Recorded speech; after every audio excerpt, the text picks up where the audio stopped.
अऊज़ु बिल्लाहि मिनश शैतानिर रजीम। बिस्मिल्लाहिर रहमानिर रहीम।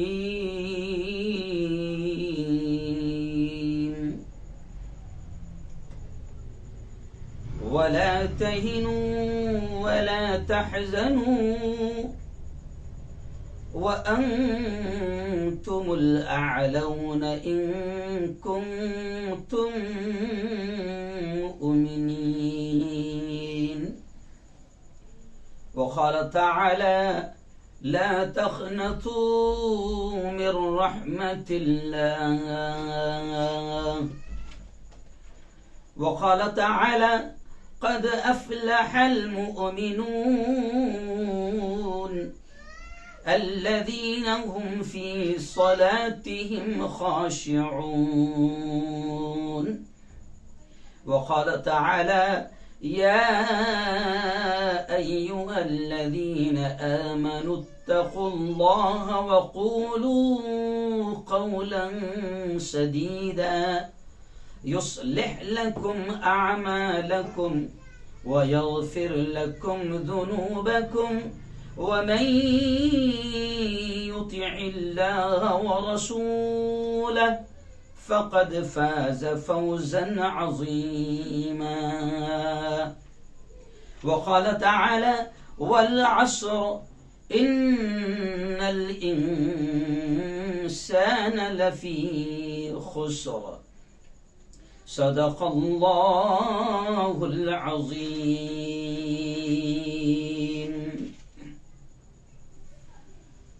मुसलमानों उठो, कुरान की अज़मत को चमकाओ।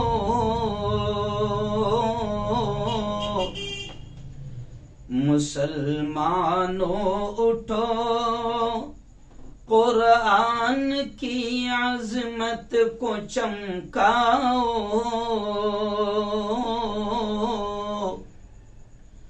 जहाने बेअमा को आफियत के राज समझाओ। ज़माना आज भी कुरान ही से फैज़ पाएगा। मिटेगी जुल्मते शब और सूरज जगमगाएगा। न घबराओ मुसलमानों, खुदा की शान बाकी है। न घबराओ मुसलमानों, खुदा की शान बाकी है। अभी इस्लाम जिंदा है, अभी कुरान बाकी है। सदक़ल्लाहुल अज़ीम व सदक़ रसूलुहुन नबियुल करीम। बहुत ही काबिल सद एहतराम मेरे नौजवान दोस्तों, बुजुर्गों, साथियों और अपने अपने घरों में बैठकर हमारी बातों को सुन रही पर्दनशीन माओं और बहनों, आज जुमा का दिन है 27 अगस्त 2021, 17 मुहर्रमुल हराम 1443 हिजरी।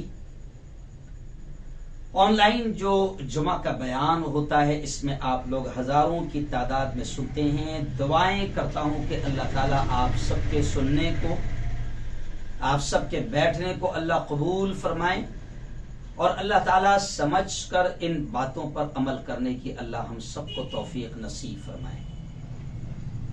बुजुर्गों, दोस्तों, आज के हमारे बयान का बहुत ही अहम उन्वान है और वो कुरान मुकद्दस की जो एक आयत है कि वला तहिनू वला तहजनू व अंतुमुल अअलौना इन कुंतुम मुमिनीन, इसी आयत को आज हमने आज का उन्वान बनाया है कि अल्लाह कहता है कि खौफ न करो,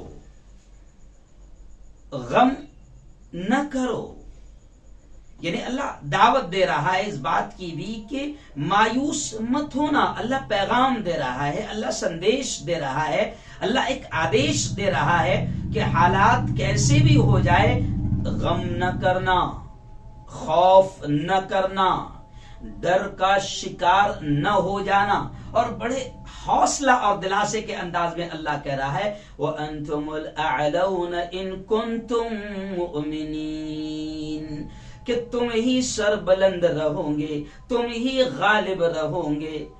इन कुंतुम मुमिनीन, अगर तुम मोमिन हो, अगर तुम ईमान वाले हो। तो इसी आयत को खास तौर से मैं आपको बता दूं कि सूरह आले इमरान की ये 138वीं आयत है और 139वीं आयत है। इन दो आयतों को आज आपके सामने रख रहा हूं कि अल्लाह कहता है गम न करना, खौफ न करना, तुम ही गालिब रहोगे, तुम ही सरबुलंद रहोगे, अल्लाह तुम्हें ही गालिब रखेगा, अल्लाह तुम्हें ही गालिब रखेगा। शर्त यह है कि तुम मोमिन हो जाओ।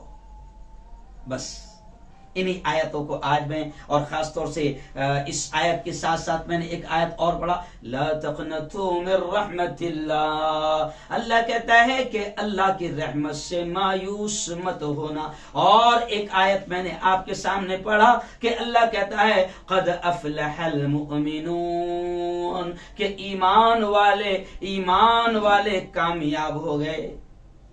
अब कौन से ईमान वाले कामयाब हो गए?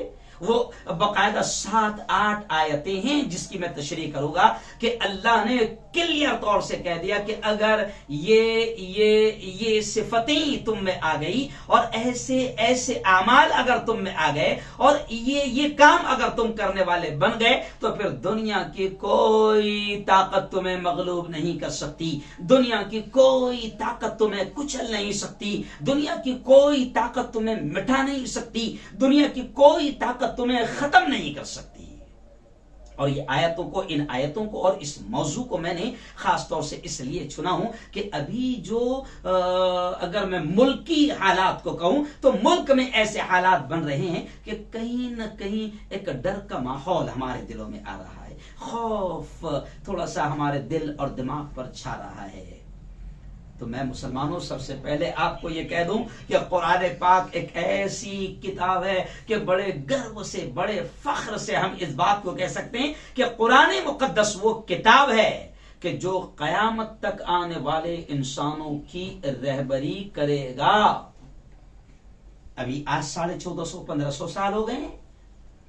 कुरान का ये मोजज़ा है, कुरान का ये करिश्मा है कि उसकी कुछ आयतें आपको जब आप गौर करेंगे तो आपको ऐसा लगेगा कि शायद ये जो अभी वाकया आज जो पेश आया, जो आधा घंटा पहले पेश आया, 15 मिनट पहले पेश आया, तो ऐसा लगेगा कि जैसे कुरान की ये आयत अभी अभी उतरी है और इस वाकये पर हमारी रहनुमाई कर रही। तो कुरान का ये मोजज़ा है, 1500 साल से रहबरी करता आ रहा है, राहें दिखाता आ रहा है और कयामत तक आउट ऑफ डेट नहीं होने वाला। यह कुरान का मोजज़ा है, यह कुरान का करिश्मा है कि हर दौर में कुरान हमारी रहबरी करेगा। मगर अफसोस यह है कि हम समझ नहीं पा रहे हैं। बल्कि मैं डॉक्टर अल्लामा डॉक्टर असरार साहब का एक मैं बयान सुन रहा था तो उन्होंने बड़ी प्यारी बात कही है कि मुसलमानों इस बात को समझ लो कि जो वाकयात गुजर चुके हैं कुरान में उनका भी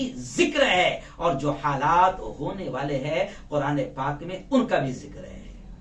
बल्कि एक आयत की तशरीह करते हुए तो मौलाना ने बड़ी अजीब बात कही कि अल्लाह तो ये भी कहता है एक जगह कुरान पाक के ताल्लुक से कि जिक्रुकुम, तुम्हारा भी जिक्र है।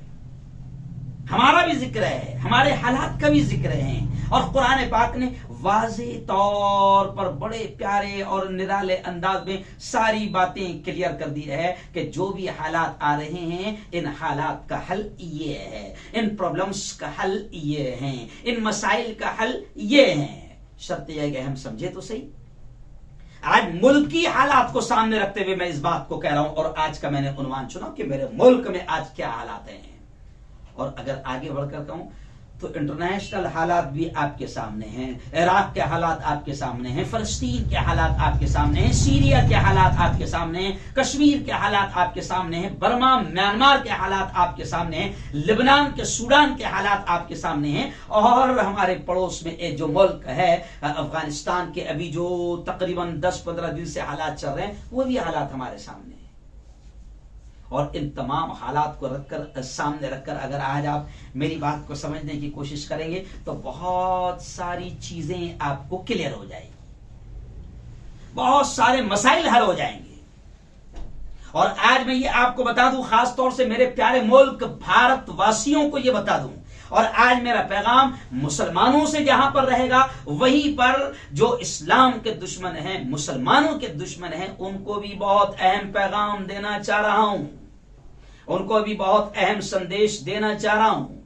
जी हां, पहले मुसलमानों को मैं बता दूं कि याद रखो, ये जो मुल्क में हालात बन रहे हैं, जगह जगह मॉब लिंचिंग, इंदौर के हालात आपके सामने आए कि चूड़ी बेचने वाले को भगवा आतंकवादी किस तरीके से मार रहे हैं। अच्छा, एक खास बात अब दिमाग में आता है, झारखंड का वाकया मैंने आपको न्यूज में बताया, वायरल न्यूज के जरिए से, कि झारखंड का एक मुस्लिम नौजवान है, बेचारा काम करके अपने घर जा रहा है, एक दूसरी स्टेट पे वो मेहनत मजदूरी करता था, झारखंड अपने घर जा रहा है तो उसको चलती ट्रेन से फेंक दिया गया। जी हाँ, दादरी का वाकया आपके सामने है, हाफिज जुनैद का वाकया आपके सामने है, और ढेर सारे मॉब लिंचिंग के अखलाक का वाकया आपके सामने है।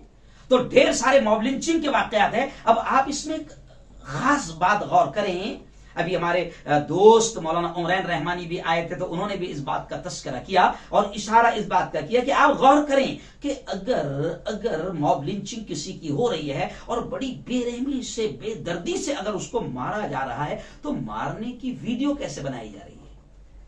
हालांकि उन्होंने तो छुप कर मारना चाहिए, उन्होंने तो डरना चाहिए कि भाई हमारा चेहरा डिपार्टमेंट के सामने ना आ जाए, पुलिस के सामने ना आ जाए, हुकूमत के सामने ना आ जाए, हमारी गिरफ्तारियां ना हो। तो आखिर वीडियो क्यों बनाया जा रहा है? तो उसके पीछे मुसलमानों में आपको बताऊं कि एक प्री प्लान, एक मुनज़्ज़म साजिश है कि वीडियो बनाकर वो खुद ही वायरल कर रहे हैं। आप कहेंगे कि उनको डर क्यों नहीं लग रहा है? तो दो चीजें हैं। डर इसलिए भी नहीं लग रहा है कि उन्हें पूरा यकीन है कि अपने अब्बा की हुकूमत है, होने वाला कुछ नहीं है। पहला सवाल तो ये जवाब मैं आपको दे रहा हूं। और दूसरे ये कि वो वायरल इसलिए कर रहे हैं कि वो चाहते हैं कि मुल्क में खौफ का माहौल अहले इस्लाम और मुसलमानों में बनाया जाए, डर का माहौल बनाया जाए, इसलिए वीडियो वायरल की जा रही है। बड़ी बेदर्दी से मारा जा रहा है, हाथ पैर तोड़े जा रहे हैं, जबानें काटी जा रही है, और न जाने किस तरीके से मर्डर किया जा रहा है। जो बेदर्दी से के मारने के वीडियोस वायरल किए जा रहे हैं, तो मुसलमानों में आपको बता दूं कि बाकायदा आपके हमारे अंदर डर और खौफ का माहौल बनाने के लिए वीडियोस वायरल की जा रही है। इसीलिए आज मैंने इस उन्वान को चुना। जी हां, ये सब प्री प्लान हो रहा है, सब प्री प्लान हो रहा है। इसीलिए मैंने आज के इस वाक़े को और इस आयत को चुना, इस उन्वान को चुना कि अल्लाह कह रहा है मुसलमानों, अहले ईमान से अल्लाह कह रहा है कि हालात कैसे भी हो, मत खौफ खाना, डरना नहीं, और अल्लाह की रहमत से मायूस भी नहीं होना। कभी कभी मायूसी में और कुफ्र में हम लोग ऐसी बात करते हैं कि हमको पता भी नहीं होता कि हम ईमान से बाहर निकल जाते हैं। हम कहते हैं कि इतना जुल्म हो रहा है, इतना मारा जा रहा है, गाजर मूली की तरह काटा जा रहा है, हमारा खून पानी से ज्यादा सस्ता हो चुका है, तो क्या नाउज़ुबिल्लाह नाउज़ुबिल्लाह नाउज़ुबिल्लाह, अल्लाह 1000 बार माफ करें, क्या अल्लाह नहीं देख रहा है? क्या अल्लाह को खबर नहीं है? क्या अल्लाह गाफिल है? नाउज़ुबिल्लाह, अल्लाह गाफिल नहीं है। अल्लाह को सारे हालात की खबर है, अल्लाह सारे हालात को जानता है, और इस उन्वान को मैंने इसलिए चुना कि आज हमारे मौलवियों में भी मामला ये हो गया और हमारे बहुत सारे लोग जो कौम के रहबर है वो भी डर और खौफ का माहौल बना रहे हैं। ऐसे वक्त में मैं पूरे मुल्क में जहां जहां जाता हूं मैं लोगों को हौसला दिला रहा हूं। मैं कह रहा हूं कि अल्लाह की रहमत से मायूस मत हो। और ये मैं नहीं कह रहा हूं, अल्लाह कह रहा है कि डरना मत, खौफ न खाना, गमगीन न होना, हालात का शिकार होकर कुफ्र न करना और ये ना सोचना कि अल्लाह को खबर नहीं है, अल्लाह नहीं देख रहा है, अल्लाह गाफिल है। अल्लाह की कसम, अल्लाह हर चीज को देख रहा है। अल्लाह को फलस्तीन के हालात की खबर है, अल्लाह को Lebanon, Sudan, Kashmir, Assam, Burma, मुल्क भारत सारे हालात की खबर है। जो इजरायली कुत्ते वहां पर जुल्म कर रहे हैं यह भी खबर है। लेकिन अल्लाह कह रहा है कि मायूस मत होना, अल्लाह कह रहा है मैं तुम्हारी मदद करूंगा। और कुरान के वाकयात आप उठाकर देखो कि इससे भी डेंजर हालात हम पर आए थे, हमारे बुजुर्गों पर, हमारे अस्लाफ पर आए थे। वो जो सहाबा के वाकयात हम पढ़ते हैं या हमको सुनाए जाते हैं वो कोई किस्से कहानियां नहीं है। ये लोग तो अभी फिलहाल मैं समझता हूं कि ये अबू जहल और फिरौन से बड़े नहीं हैं। ये जो लोग आज दरिंदे बने हुए हैं ये कोई अबू जहल और फिरौन से बड़े नहीं हैं। वो उस वक्त जो कुफ्फार मक्का ने सहाबा पर जुल्म और सितम ढाया है कि जलती आग में डाल दिया गया, जलते तेल में डाल दिया गया, चमड़ियां उधेड़ दी गई। अगर औरतें मेरी बात को सुन रही है तो ईमान लाने की बुनियाद पर, मुसलमान होने की बुनियाद पर, कलमा पढ़ने की बुनियाद पर, अल्लाह और उसके रसूल को मानने की बुनियाद पर हजरत सुमैया को दोनों तरफ से जानवरों को पैर बांधकर और इनके पैरों को बांधकर दोनों तरफ से जानवरों को मुखालिफ सिमत में भगा दिया गया और दो टुकड़े कर दिए गए, चीर दिए गए, आरों से चीर दिया गया। साहबा किराम को जो तकलीफें दी गई, मैं ये इसलिए इशारा कर रहा हूं कि मुसलमानों अभी तो ये जो झुंड का झुंड आते हैं, जैसे आपने देखा होगा झुंड में कौन आते हैं, थोड़ा सा मैं ये बोलता हूं तो बड़ा कड़वा लगता है, थोड़ा सा अच्छा मुझे भी नहीं अच्छा लगता, मगर क्या करूं, क्योंकि झुंड के झुंड मैं जानता हूं। जो झुंड आता है ना, झुंड आकर जो हमला करता है तो आमतौर पे झुंड के झुंड आकर हमला करने की सिफत सुअरों की है। थोड़ा सख्त बोल रहा हूं, जरा भगवाधारियों को, चड्डीधारियों को मिर्ची लगती है, लेकिन क्या करूं, मैं बयान भी करूंगा तो मैं क्लियर बोलूंगा। और इस वजह से बोल रहा हूं कि मेरे दिल में डर और खौफ सिर्फ अल्लाह का है। मैं पूरे मुल्क में घूमता हूं, मुझे कोई डर नहीं है कि कौन मुझे कहां पर हमला करेगा, कौन मारेगा, कौन सताएगा, कौन क्या करेगा। मैं आज मुल्क का सच्चा वफादार सिपाही भी हूं और मुल्क को भी बचाना चाहता हूं, क्योंकि हमारे अस्लाफ ने, हमारे पुरखों ने, हमारे बुजुर्गों ने, हमारे उलमाए किराम ने आजादी के वक्त में यहां से जो जालिम थे उनको भगाया है। और आज भी जो जालिम मुल्क में नफरतों का माहौल बना रहे हैं, मैं उनसे भी कैसे बचा जाए और मुल्क को कैसे बचाया जाए वो भी पैगाम दे रहा हूं। और मुसलमानों में खासतौर से जाहिर बात है, मेरी कौम है, मेरा समाज है, मेरी बिरादरी है और मैं उनका रहबर हूं, मैं उनका धर्म गुरु हूं। अब यह अलग बात है कि हमारे जो धर्म गुरु है वो भी कहीं ना कहीं कंप्रोमाइज का शिकार हो गए मसलहत के नाम पर। मैं बहुत सख्त जुमला कह रहा हूं, हमारे उलमा को भी थोड़ा सा बुरा लगेगा कि हम मसलहत के नाम पर अपनी बुज़दिली को छिपा रहे हैं, उम्मत तक सही पैगाम नहीं पहुंचा पा रहे हैं, उम्मत को हौसला नहीं दे पा रहे हैं, उम्मत को सही गाइड नहीं कर पा रहे, उनके रहबरी सही नहीं कर पा रहे हैं और हुकूमत के निगाहों में निगाहें डालकर जुल्म के खिलाफ बोल नहीं पा रहे हैं, जालिमों के खिलाफ बोल नहीं पा रहे। आज भी जुमा को मैंने कहा और पिछले हफ्ते भी जब करबला का जो वाकया 10 मुहर्रम, पिछले जुमा को 10 मुहर्रम थी, तो उस वक्त भी मैंने कहा कि हजरत हुसैन की शहादत का ये पैगाम है कि हुजूर के नवासों ने और हुजूर के अहले खाना ने, पूरे खानदान ने अपने आप को कुर्बान कर देना पसंद किया, लेकिन जालिम का समर्थन नहीं किया, जालिम का सपोर्ट नहीं किया, जालिम की हाँ में हाँ नहीं मिलाई। आज हमारा मामला ये हो गया, हमारा भी मामला, उल्मा का मामला ये हो गया कि हम क्या करते हैं, हम अपनी बुज़दिली, हम बुज़दिल हो चुके हैं, हम बुज़दिल हो चुके हैं। जबकि कुरान ये कहता है, नबी ये कहते हैं कि बुज़दिली और ईमान एक जगह जमा नहीं हो सकते हैं। मोमिन होगा तो बुज़दिल नहीं होगा, बुज़दिल होगा तो मोमिन नहीं होगा। और आज हम बुज़दिल हो चुके हैं, मौत का डर और खौफ हम पर तारी हो गया है। हुकूमतों के खिलाफ भी, जुल्म के खिलाफ भी हम बोलने को तैयार नहीं क्या होगा, कहीं मसला तो नहीं आ जाएगा, कहीं केस तो नहीं हो जाएगा, कहीं नजरों में तो नहीं आ जाएंगे। और प्यारे आका ने यह फरमाया था कि जिस दिन अहले ईमान के दिलों में मौत का डर आ जाएगा तो फिर दुनिया की सारी कौमें इन पर टूट पड़ेगी। आज मौत का डर हमारे दिलों में आया है और हम उलमा का भी हाल ये है कि हम बुज़दिल हो चुके हैं। थोड़ा सा सख्त बोल रहा हूं भाई, उलमा माफ करना, थोड़ा सा हाथ जोड़ कर कह रहा हूं, थोड़ा माफ कर देना। हम मस्जिदों के, अल्लाह ने हमको मस्जिदों में इमाम बनाया, मुसल्ले हमारे हाथ में है, जुमा को पब्लिक हमारे पास में आती है, लेकिन वहां पर भी हम क्या करते हैं, हमारे डर और खौफ को, हमारी बुज़दिली को हम कहते हैं हिकमत है, मसलहत है। यानी हमने हिकमत और मसलहत का नाम दे दिया हमारी बुज़दिली, डर और खौफ को छुपाने के लिए। आओ, खैर बहुत लंबी बात हो जाएगी, क्या करूं, अब 20 मिनट तो हो गए, 40-45 मिनट का बयान, अब क्या बयान करना समझ में भी नहीं आता, वक्त साथ नहीं दे पाता है। तो खैर मैंने आज का उन्वान इसलिए चुना कि मुसलमानों आप भी इस पैगाम को समझ लो कि ये मुनज़्ज़म अंदाज में प्री प्लान आपके दिलों में डर और खौफ पैदा करने के लिए ऐसा मॉब लिंचिंग का माहौल बनाया जा रहा है, दंगे और फसाद का माहौल बनाया जा रहा है। बल्कि आज के हालात को सामने रखते हुए मैं ये भी कहूंगा कि 2022 में उत्तर प्रदेश का इलेक्शन है, मुल्क की सबसे बड़ी रियासत है उत्तर प्रदेश। उत्तर प्रदेश वालों को पैगाम मैं दूंगा कि अभी फिलहाल विकास दूर दूर तक नजर नहीं आ रहा है और कोरोना ने बहुत सारी पोल खोल दी है। इंसान की लाशें गंगा में तैर रही है और इंसान की लाशों को कुत्ते नोच रहे हैं। तो अब हुकूमत को फिक्र है कि अब इलेक्शन जीतेंगे या नहीं जीतेंगे, क्योंकि कोरोना ने पोल खोल दिया। तो अभी मैं दीनी बयान से भी आपको खबरदार कर रहा हूं कि दंगे फसाद का माहौल बनाया जाएगा, मॉब लिंचिंग के माहौल बनाया जाएगा और इसी पर इलेक्शन जीता जाता है। तो मैं मुसलमानों आज आपको यह पैगाम दे रहा हूं कि हालात कैसे भी आ जाए, डरना नहीं, खौफ नहीं खाना, गम नहीं करना, अल्लाह की रहमत से मायूस मत होना। अल्लाह ने पैगाम दिया है कि तुम ही गालिब रहोगे, तुम ही सरबुलंद रहोगे। लेकिन अल्लाह ने शर्त बयान कर दिया कि शर्त यह है कि तुम्हारा मोमिन होना जरूरी है। एक्चुअल में मैं अब थोड़ी सी इसकी तशरीह करूंगा कि हम फिलहाल, मेरा नाम हारून तो है, मेरा नाम अब्दुल्ला तो है, मेरा नाम अब्दुल करीम तो है, मेरा नाम अब्दुल रहमान तो है, मेरा नाम अब्दुल गफ्फार तो है, मेरा नाम मुसलमानों के जैसा तो है। लेकिन अफसोस ये है कि बड़ी यानी अफसोस के साथ ये कहना पड़ रहा है कि मैं ईमान वाली सिफात पर अमल नहीं कर पा रहा हूं, इसलिए अल्लाह की मदद नहीं नजर आ रही है।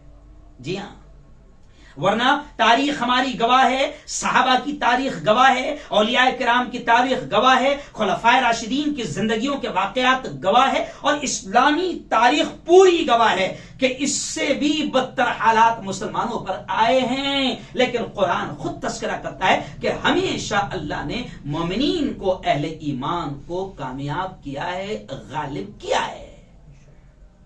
फिरौन इतना खतरनाक बादशाह क्यों पड़ गया कि आज तो मैं मूसा और उसके पूरे मानने वालों को, फॉलोअर्स को खत्म कर दूंगा। बल्कि फिरौन ने धमकी भी दिया था कि तुम्हारे ऐसे ऐसे हाथ पांव काटूंगा, यानी बकायदा काटूंगा कैसे ये भी कह दिया था।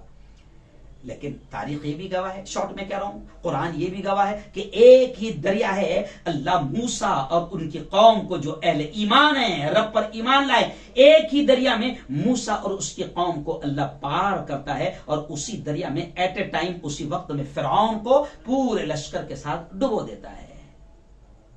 तो खैर, एक तो मुसलमानों को मैं पैगाम दूंगा आगे, कौन से लोगों की अल्लाह मदद करेगा, कौन ईमान वाले। अल्लाह ने कहा कि अगर तुम ईमान वाले हो तो तुम सरबुलंद रहोगे, तुम गालिब रहोगे।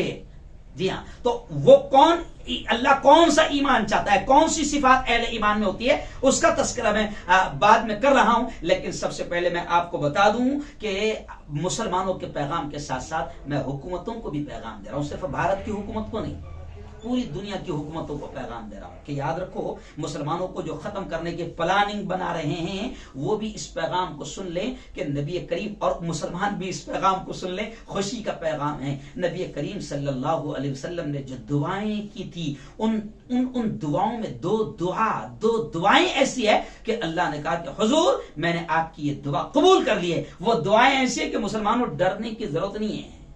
देखो क्या दुआ है।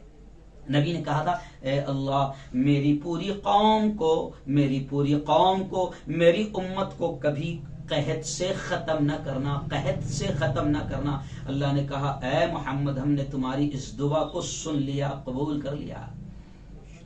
तो इस दुआ में मुसलमानों के लिए खुशखबरी है कि हम कभी कहत से खत्म नहीं होंगे इंशाअल्लाह। हम कभी ऐसी हालत हम पर नहीं आएंगे, हमारी पूरी कौम पर, अहले ईमान पर, अहले इस्लाम पर, के एकदम कहत आ गया और बिल्कुल खाने को नहीं है, अनाज नहीं है और भूख की वजह से मर गए, पूरी कौम मर गई। कभी ऐसा नहीं होने वाला। यानी ये खुशखबरी अच्छी है मुसलमानों के लिए कि तू खाकर ही मरेगा, भूखा मरेगा। तो एक तो ये खुशखबरी, और दूसरी अहम खुशखबरी, दुनिया के जालिम भी इसको सुन लें, जो मुसलमानों को खत्म करना चाहते हैं, मिटाना चाहते हैं, प्लान बना रहे, वो भी इसको सुन लें कि नबी करीम सल्लल्लाहु अलैहि वसल्लम ने दूसरी दुआ की थी, वो भी अल्लाह ने कबूल की। वो क्या कहती, वो क्या थी दुआ? ए अल्लाह, नबी ने दुआ की थी, ए अल्लाह मेरी कौम पर ऐसे जालिम बादशाह को मुसल्लत न करना जो उनको मुकम्मल तौर से पूरी कौम को कत्ल कर दे, पूरी उम्मत को कत्ल कर दे। तो अल्लाह ने कहा, ऐ मोहम्मद हमने तुम्हारी इस दुआ को भी सुन लिया। यानी जालिमों इस पैगाम को सुन लो, यहूदियों इस पैगाम को सुन लो, और दुनिया की सारी हुकूमतें जो कभी मुसलमानों को खत्म करने का प्लान बना रही है वो भी सुन लो कि कभी भी ये कौम खत्म नहीं हो सकती है, कभी भी इस कौम को मुकम्मल तौर पर तबाह नहीं किया जा रहा। ऐसे छुटमुट तुम सुअरों के झुंड की तरह होंगे, कुत्तों के झुंड की तरह होंगे और एक दो को मार दोगे, ये हो सकता है।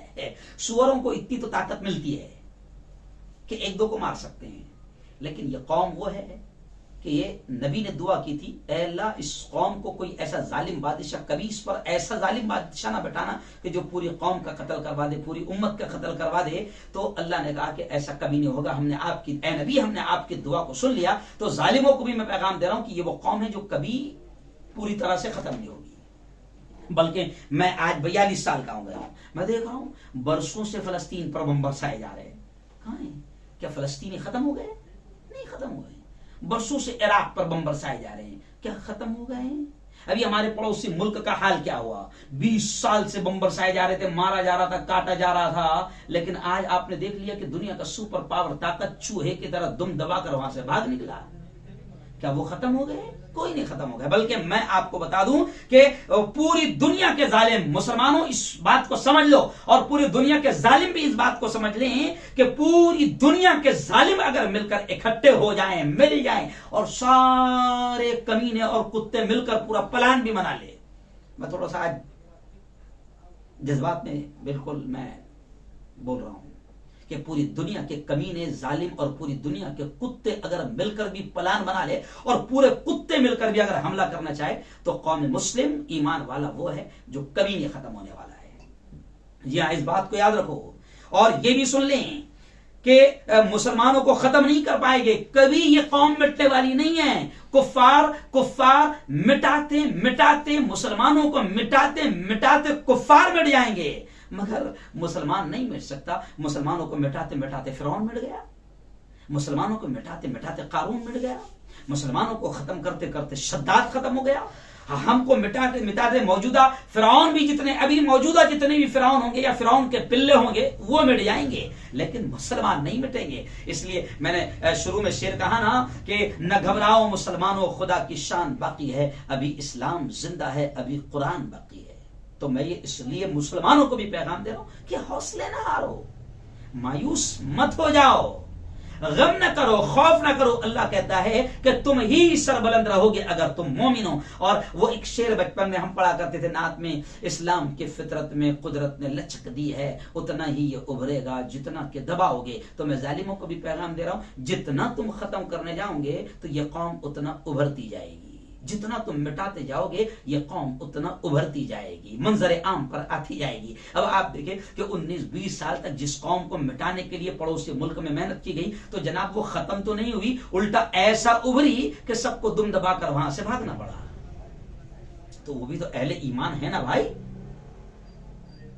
जी हाँ, हम उनकी हिमायत सपोर्ट का मसला नहीं है, जालिमों को यह पैगाम दिया जा रहा है कि कभी भी तुम मोमिनीन को खत्म नहीं कर सकते, और तुम कितनी भी चाल चलो, कितने भी मंसूबे बनाओ। कुरान ने एक आयत और साफ तौर से क्या कहा? कुरान ने साफ तौर से कहा वमकरू वमकरल्लाह वल्लाहु खैरुल माकिरीन। अल्लाह ने तमाम अहले ईमान को भी और मंसूबा बनाने वालों को, मुसलमानों के खिलाफ प्लान बनाने वालों को भी कह दिया, और ईमान वालों को दिलासा दे दिया कि वो चाल चलते हैं, यानी जो तुम्हारे खिलाफ जो हैं वो चाल चलते हैं, वो प्लान बनाते हैं, वो मंसूबे बनाते हैं, लेकिन अल्लाह ने कह दिया कि न घबराओ, वल्लाहु खैरुल माकिरीन, सबसे बेहतरीन प्लान बनाने वाला, मंसूबा साज अगर कोई है तो वो अल्लाह है, यानी सारे प्लान फेल हो जाएंगे। और मुसलमानों ये भी सुन लो कि ये तमाम दुश्मन ताकतों के जितने प्लान है, अल्लाह ने कुरान में ये भी कहा कि इनके तमाम मंसूबे,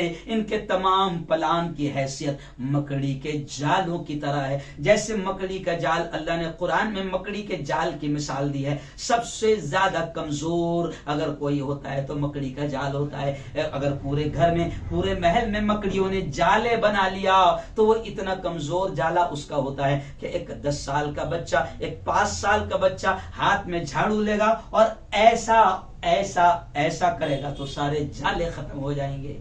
तो कुरान ने मकड़ी के जाल की मिसाल ली।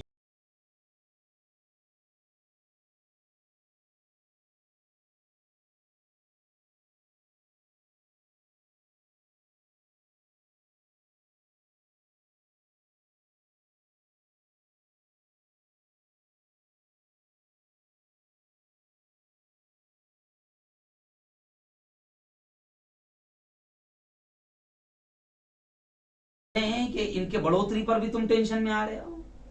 जी हाँ, तो इनके प्लान भी बना रहे कि उनको कैसे छाटा जाए, इनको कैसे कम किया जाए। नहीं होने वाले। इसलिए मैं जालिमों से भी कहता हूं कि बावले चाले मत करो, बल्कि तुमको भी बाकी रहना तो हमको बाकी रखने के प्लान बनाओ दिया, क्योंकि हम बाकी रहेंगे तो दुनिया बाकी रहेगी। नबी पाक ने ये भी फरमाया है, जैसे वो आजकल योजनाएं बनती है ना, स्वच्छ अभियान योजना, ये योजना, तो मैं तो हुकूमत से भी कह रहा हूं कि अगर आप भी बाकी रहना चाहते हो तो एक योजना बनाओ, मुसलमान बचाओ योजना, यानी तुम हमको बचाने की योजना बनाओ तो तुम भी बचोगे। क्योंकि हमको साफ तौर से बता दिया गया, हमारे प्रेषित ने साफ तौर से कह दिया कि जब तक अहले ईमान बाकी रहेंगे तब तक के दुनिया बाकी रहेगी। अहले ईमान खत्म, कयामत आ जाएगी।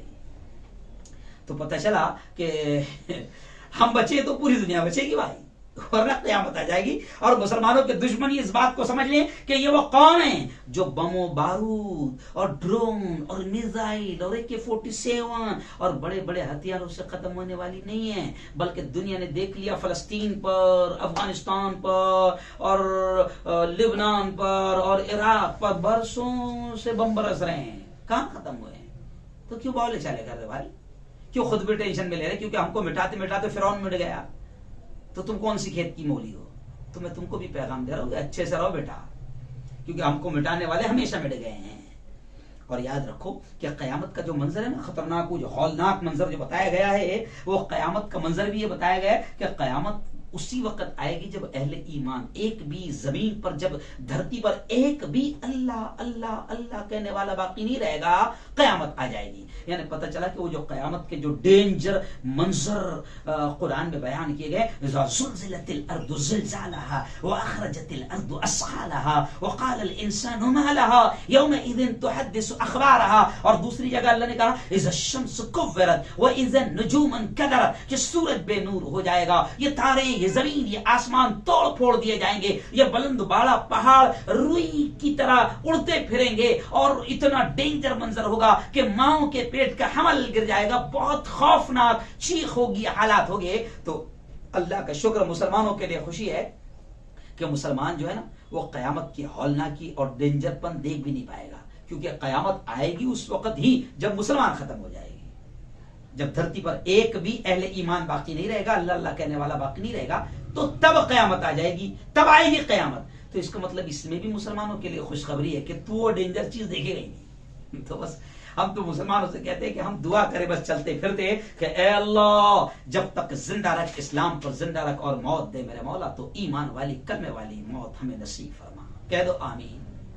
आओ अब आखिरी 15 मिनट के अंदर मैं आपको बताता हूं कि अल्लाह ने कहा है कि गम न करना, वला तहिनू वला तहजनू, गम न करना, खौफ न खाना, डरना मत, अंतुमुल आलऊन। अल्लाह कहता है तुम ही सरबुलंद रहोगे, तुम ही गालिब रहोगे, तुम ही हुक्मरान रहोगे, तुम ही गालिब रहोगे। मगर कब? अल्लाह ने शर्त लगा दिया, अगर तुम मोमिन हो, यानी अगर तुम मोमिन हो तो तुम गालिब रहोगे। जी हां। अब मोमिन की सिफात क्या है, मोमिन कैसे होता है? तो कुरान पाक की मुख्तलिफ आयतों में अल्लाह ने कह दिया है कि मोमिन ये होता है, मोमिन की ये सिफत होती है, मोमिन का ये काम होता है। तो कुरान पाक में अलग अलग जगह पर अल्लाह ने मोमिन की सिफत बताई है। लेकिन आओ सूरह अल मुमिनून 18 पारा, उसमें बकायदा अल्लाह रब्बुल इज्जत ने, यह कुरान मुकद्दस मेरे हाथ में है, अल्लाह ने 18वें पारे में सूरतुल मुमिनीन में पहली 8 आयतें, जो 10 आयतें हैं, उनमें 7 या 8 सिफतें अल्लाह ने बकायदा ईमान वालों के बयान की कि ऐसे लोग मोमिन होते हैं। कैसे लोग? तो आओ देखो, अब मैं आपको बताता हूं कि अल्लाह मदद करेगा मगर किन की? जो मोमिन हो। और मोमिन की निशानी क्या है, मोमिन की पहचान क्या है, मोमिन कैसा होता है, ईमान वाला कैसा होता है, वो सुन लो। क्योंकि हम लोग क्या समझते हैं, अल्हम्दुलिल्लाह, माशाअल्लाह, सुभान अल्लाह, अम्मा मुसलमान नब्बा मुसलमान, है ना। रमजान में माशाअल्लाह रमजान आता तो अपन इफ्तारी भी करते, सहरी भी करते, है ना। और माशाअल्लाह अल्लाह का शुक्र, जुम्मा छूटती नहीं। क्यों? नहीं। ईमान वाला किसे कहते हैं? आओ, और अल्लाह कैसे ईमान वालों के साथ है और कैसे ईमान वाले की मदद करेगा, अल्लाह ने ये सूरह मोमिनीन 18 पारे की आयतें हैं। देखो अल्लाह क्या कहता है, क़द अफ़लहल मुमिनून। अल्लाह कहता है मोमिनीन कामयाब हो गए, यानी ऐसे मोमिन कामयाब हो गए, हो जाएंगे। कौन लोग? तो पहली सिफत अल्लाह ने ईमान वालों की क्या बताया, देखना अगर ये है अपने अंदर तो इंशाअल्लाह कामयाब रहेंगे, गालिब रहेंगे, सरबुलंद रहेंगे, कोई मिटा नहीं सकता, कोई खत्म नहीं कर सकता। अल्लाह ने कहा है। देखिए सूरह मोमिनीन में जो अल्लाह ने सिफत बताया, पहली सिफत ईमान वालों की क्या बताया कि क़द अफ़लहल मुमिनून, वो ईमान वाले कामयाब हो गए। कौन? अल्लज़ीना हुम फ़ी सलातिहिम ख़ाशिऊन। अल्लाह कहता है जो अपनी नमाज में इज्ज़ व नियाज करते हैं। और आपने अराइतल्लज़ी आपको याद होगा, तो उसमें भी अल्लाह ने कहा नमाज के ताल्लुक से। और याद रखो ईमान वालों, अल्लाह पहली सिफत ईमान वाले की नमाज का तस्करा कर रहा है। इसलिए अल्लाह के नबी ने भी फरमाया कि ईमान लाने के बाद अल्लाह को सबसे ज्यादा पसंदीदा अमल अगर कोई है, सबसे ज्यादा महबूब अमल अगर कोई है, तो वो नमाज है। और अल्लाह ने कहा फवैलुल लिल मुसल्लीन, हलाक हो जाए ऐसे लोग, अल्लज़ीना हुम अन सलातिहिम साहून, के जो अपनी नमाजों में सुस्ती करते हैं। तब अल्लाह ने मोमिनीन की पहली सिफत बताई कि मोमिन वो होता है जो अपनी नमाज में इज्जत न्यास करते हैं, बड़े खुशू खुजू के साथ अल्लाह के सामने खड़े हो जाते हैं। आज मैं थोड़ा शर्म लगती है मुझे आज अगर ये कहूं तो शायद गलत ना होगा कि 70%, बड़े एहतियात के साथ मैं कह रहा हूं वरना ज्यादा भी हो सकते हैं, 70% अहले ईमान इस वक्त नमाज का एहतमाम नहीं कर पा रहे हैं। और जो कर रहे हैं उनका भी हाल क्या है, साहून, गफलत कर रहे हैं, कज़ा कर रहे हैं, छोड़ रहे हैं। पढ़ने वाले भी पढ़ तो रहे हैं मगर कज़ा कर रहे हैं। क्योंकि एक कज़ा नमाज का अजाब संगीन अजाब है। कई इतने 1000 साल तक नबी ने कहा कि सिर्फ नमाज कज़ा कर दिया, छोड़ा नहीं।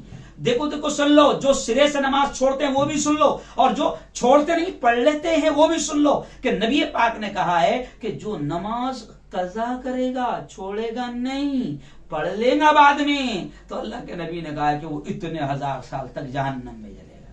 तो सिर्फ छोड़ने पर हजारों साल जहन्नम में जलेगा, कज़ा करने पर तो फिर सिरे से छोड़ रहे हैं। आज कई मुसलमानों के घरों की हालत देखो यारो, मुझे कहते हुए अच्छा भी नहीं लग रहा है। कई मुसलमान ऐसे हैं कि जिन्होंने कई साल हो गए होंगे कि जिन्होंने सूरज निकलते भी नहीं देखा है। मैं जुमला क्या कह रहा हूं समझ लो, यानी कई साल हो गए होंगे उन्होंने सूरज निकलते भी नहीं देखा है, यानी उन्होंने कभी फजर ही नहीं पढ़ी है कई सालों से। तो बताओ कहां से अल्लाह की मदद आएगी, क्यों भाई?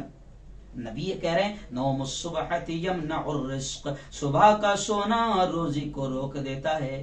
अब ये सुबह उठ ही नहीं रहा जनाब, इसने कई सालों से सूरज ही नहीं देखा है। कई है ऐसे मेरे कई जानने वाले लोग हैं जिन्होंने बरसों से कभी सूरज देखा ही नहीं है कि सूरज निकलता है किधर से, यानी उन्होंने फजर पढ़ी ही नहीं है।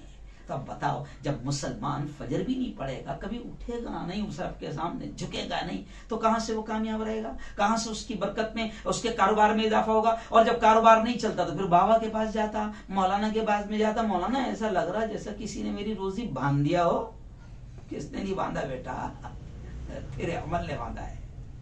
तो खैर, अब अल्लाह ने कहा कि कौन से मोमिन कामयाब रहेंगे, कौन से मोमिन गालिब रहेंगे, सरबुलंद रहेंगे? तो पहली सिफत ईमान वालों की, जो कामयाब ईमान वाले, अल्लाह ने उनकी पहली सिफत बताया कि वो नमाजों में खुशू व खुजू करते हैं, यानी नमाज का एहतमाम करते हैं, वो भी खुशू खुजू के साथ। जी हाँ, अब वक्त कम है इसलिए मैं थोड़ा सा स्पीड में, वरना एक एक आयत ऐसी है कि जिस पर मैं घंटों बोल सकता हूं। दूसरी सिफत क्या बताया मोमिन की? वल्लदीना हुम अनिल लगवी मुअरिदून, कि कामयाब ईमान वाला वो है, अल्लाह कहता है वो ईमान वाले कामयाब है जो फजूल बेहुदा बातों से परहेज करते हैं, बेहुदा बातों से बचते हैं।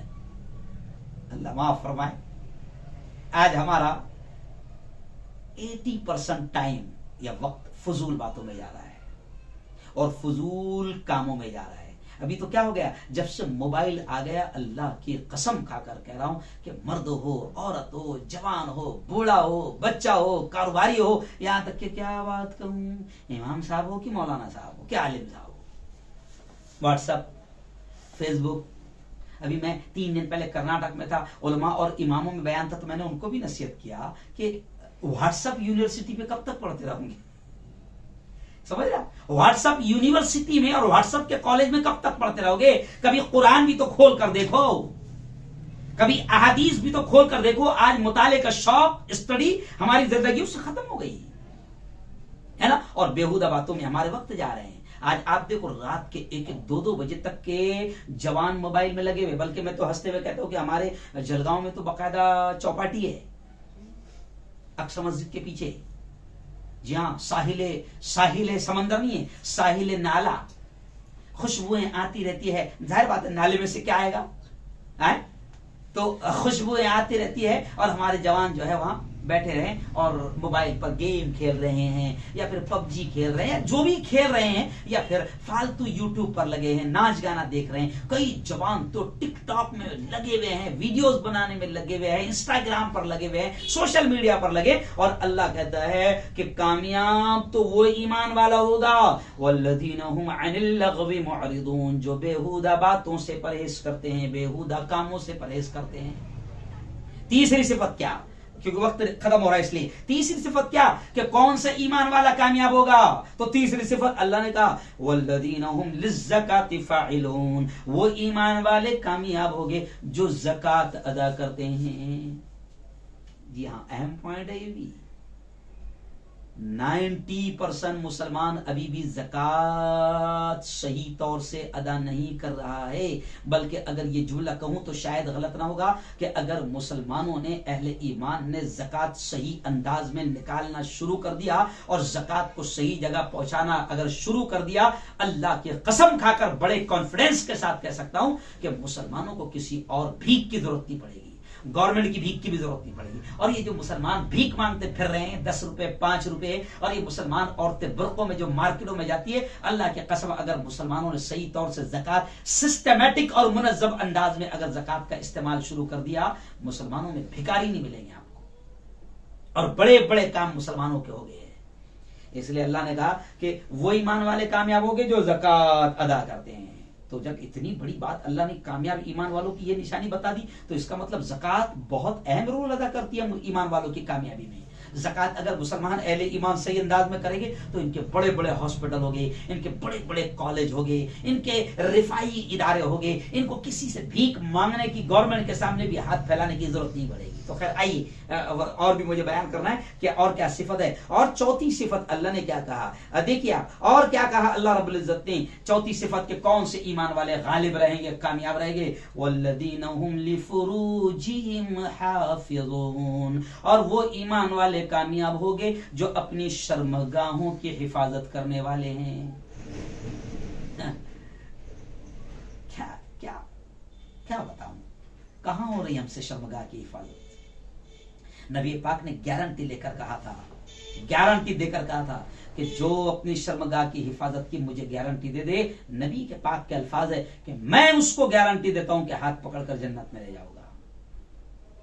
आज मोबाइल के जरिए से ऐसी गंदगियां फैल गई है कि हमारी छोटे छोटे बच्चे भी आज जिना से महफूज नहीं है। आज जिनाकारी इतनी आम हो गई है कि कहते हुए शर्म आ रही है। ऐसे ऐसे वाकयात हो रहे हैं मुसलमानों में कि कहते हुए शर्म आ रही है। और मैं समझता हूं कि आपको और ज्यादा बोलने की जरूरत नहीं, आप खुद समझदार हैं। घरों में जिना आम हो गया, खानदानों में जिना आम हो गया, और मुझे अच्छा भी नहीं लग रहा है कि आज अहले ईमान की बेटियां अहले ईमान से महफूज नहीं है, मुसलमानों की बेटियां मुसलमानों से महफूज नहीं है। और अल्लाह कह रहा है कि गालिब तो वही ईमान वाले रहेंगे जो शर्मगाहों की हिफाजत करने वाले हैं। जी हाँ, आज क्या मतलब, अब मुझे अच्छा भी नहीं लग रहा है। आप सब समझ सकते हैं कि कितनी बदतरीन चीज है जब ये सारे गुनाह हम में मौजूद है। ज़कात हम नहीं दे रहे हैं, बेहुदा बातों से, बेहुदा कामों से हम नहीं बच रहे हैं, जिना बदकारियों से हम नहीं बच रहे, और फिर हमको उम्मीद है कि नहीं, हम एकदम चैन से रहने को ना यार, एकदम सुकून से रहने को ना। कैसे रहेगा फिर? अल्लाह तो मुसल्लत करेगा ना, बिठाएगा ना जालिमों को हमारे और हमारे तुम्हारे सरों पर। आओ खैर आइए, और पांचवी सिफत क्या अल्लाह ने बताई, बहुत प्यारी चीज अल्लाह ने बताई, फमन इब्तगा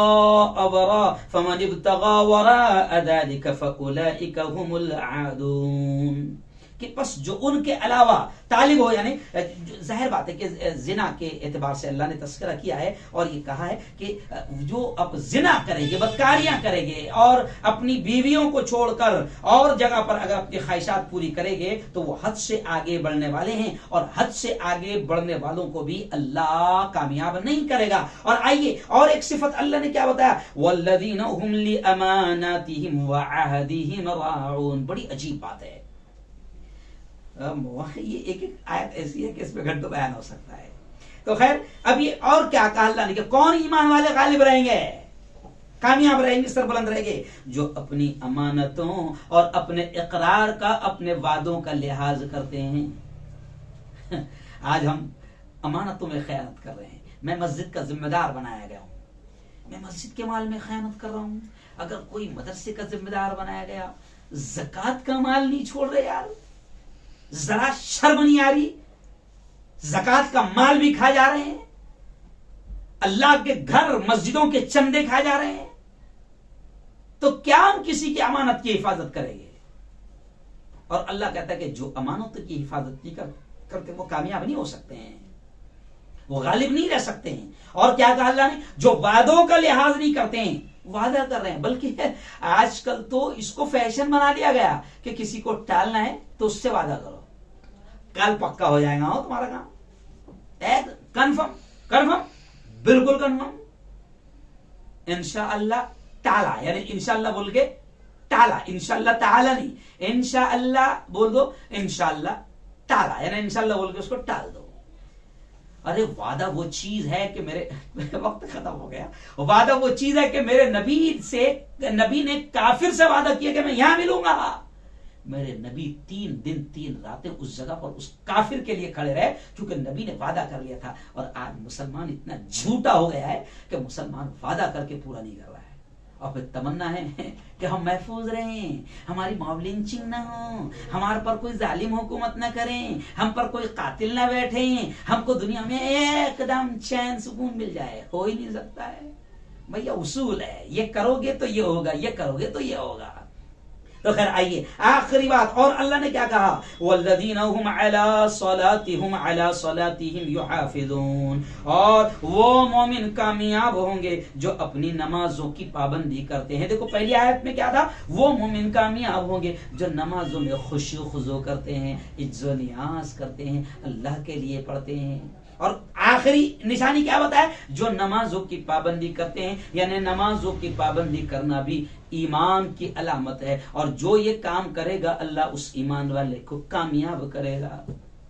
खैर अब वक्त खत्म हो गया तो सिर्फ इशारा कर रहा हूं। अब ये 7-8 सिफतें अल्लाह ने ईमान वालों की बयान की कि ऐसे ईमान वाले कामयाब रहेंगे, और इंशाअल्लाह चैलेंज, अल्लाह का कहा हुआ कभी गलत नहीं हो सकता। मैं पूरे कॉन्फिडेंस के साथ अल्लाह की किताब पर यकीन रखते हुए मैं आपको कह रहा हूं कि अगर ये सिफतें हमारे अंदर आ गई, कसम खुदा की दुनिया की कोई ताकत हम पर हुकूमत नहीं कर सकती है। और भी 2-3 आयतें थी मगर अब वक्त खत्म हो गया है कि और भी ईमान वालों की अल्लाह ने ईमान वालों की सिफत क्या बताया कि ईमान वाले सच्ची पक्की बात करते हैं, झोल वाली बात नहीं करते हैं।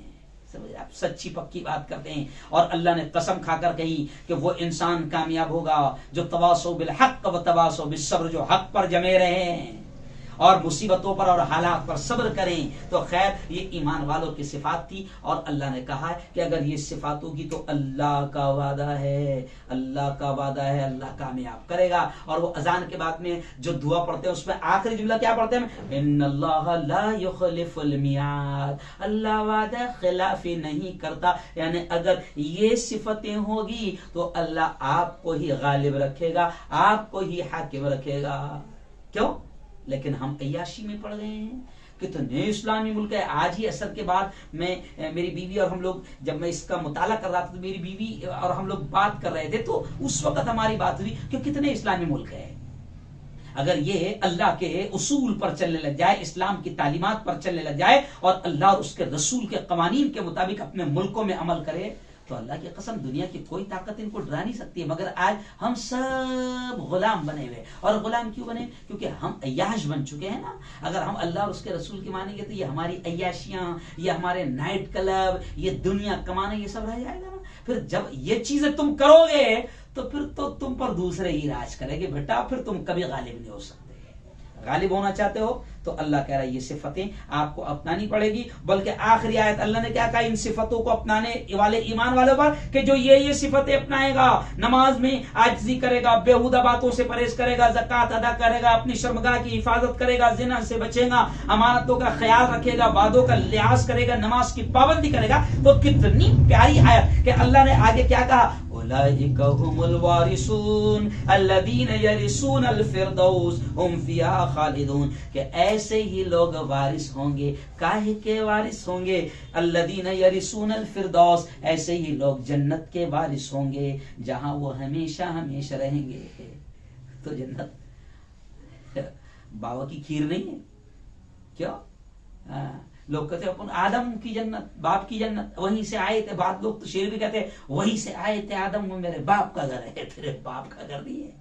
अगर ये अमल करेगा तो दुनिया में भी कामयाब रहेगा और मरने के बाद भी कामयाब रहेगा। अल्लाह कहता है उलाइका हुमुल वारिसून, ये चीजों पर अमल करने वाले ही वारिस रहेंगे जन्नत के, वरना सारा काम फेल। तो खैर मुसलमानों, मैं आपसे कहूंगा, फिर आखिर में ये कहूंगा कि ये सिफात अपनाओ, इंशाअल्लाह इंशाअल्लाह दुनिया हमारे सामने झुकेगी और किसी की हुकूमत और कोई सुपर पावर नहीं। मुसलमानों, रब को, अल्लाह को सुपर पावर मान लो और उसी की मानो, उसके नबी की मानो। देखो दुनिया की सारी ताकतें, दुनिया की सारी हुकूमतें तुम्हारे कदमों में होगी, पूरी दुनिया तुम्हारे पीछे रहेगी। और इसलिए मैंने वो शेर शुरू में पढ़ा कि मुसलमानों उठो, कुरान की अजमत को चमकाओ, जहां ने बेअमा को आफियत के राज समझाओ। जमाना आज भी कुरान ही से फैज पाएगा, मिटेगी जुल्मते शब और सूरज जगमगाएगा। न घबराओ मुसलमानों, खुदा की शान बाकी है, अभी इस्लाम जिंदा है,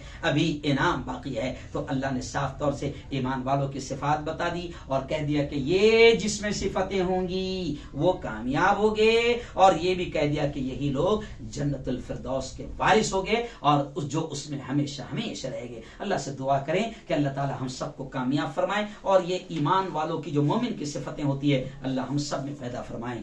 अल्लाहुम्मा अंतस सलाम व मिनकस सलाम तबारक रब्बना व तआलैत या ज़ल जलाली वल इकराम। जज़ल्लाहु अन्ना मुहम्मदन मा हुवा अहलुहु सल्लल्लाहु अलैहि वसल्लम। रब्बना आतिना फिद दुनिया हसनतन व फिल आखिरति हसनतन व क़िना अज़ाबन नार व क़िना अज़ाबल क़ब्र व क़िना अज़ाबल हश्र व क़िना अज़ाबद दीन। अल्लाहुम्मा अहफ़िज़ना मिन कुल्लि बलाइद दुनिया व अज़ाबिल क़ब्र व अज़ाबिल आखिरा। मौला हम सब के तमाम गुनाहों को माफ़ फरमा। मेरे मौला हम सब की तमाम खताओं को, तमाम लग़्ज़िशों को माफ़ फरमा।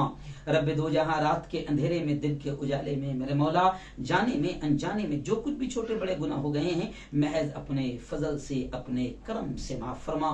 मेरे मौला तेरी मोहब्बत, तेरा प्यार, तेरा इश्क, तेरी दोस्ती हम सबको नसीब फरमा। मेरे मौला आज पूरी दुनिया में हम मारे जा रहे हैं, काटे जा रहे हैं, हम पर गोलियां और बम और बारूद बरसाए जा रहे हैं, गाजर मूली की तरह हमें काटा जा रहा है। हमारे इस प्यारे मुल्क में मेरे मौला जुल्म हो रहा है और जालिम दंदनाते फिर रहे हैं, कातिल दंदनाते फिर रहे हैं, हमें डराया जा रहा है, हमारी मॉब लिंचिंग की जा रही है। मेरे मौला यकीनन बड़े बदतर हालात है और सारे हालात की तुझे खबर है, लेकिन तेरा वादा है मेरे मौला। सबसे पहले तो हम तुझसे दुआएं करते कि मेरे मौला तू हर तरह से हमारी हिफाजत फरमा। और मेरे मौला तूने वादा किया है कि अगर तुम्हारे अंदर, हमारे अंदर अगर ईमान वालों की, मोमिनीन की सिफत होगी तो तू हमें गालिब रखेगा। मेरे मौला ये जो आज बातें तेरे कुरान को, तेरी किताब को और तेरे नबी की तालीमात को सामने रखकर कही गई है, मेरे मौला इन बातों को हमें समझने की तौफीक नसीब फरमा। और जो ईमान वालों की, मोमिनीन की सिफात तूने बताई है, मेरे मौला वो सिफतें हमारे अंदर पैदा फरमा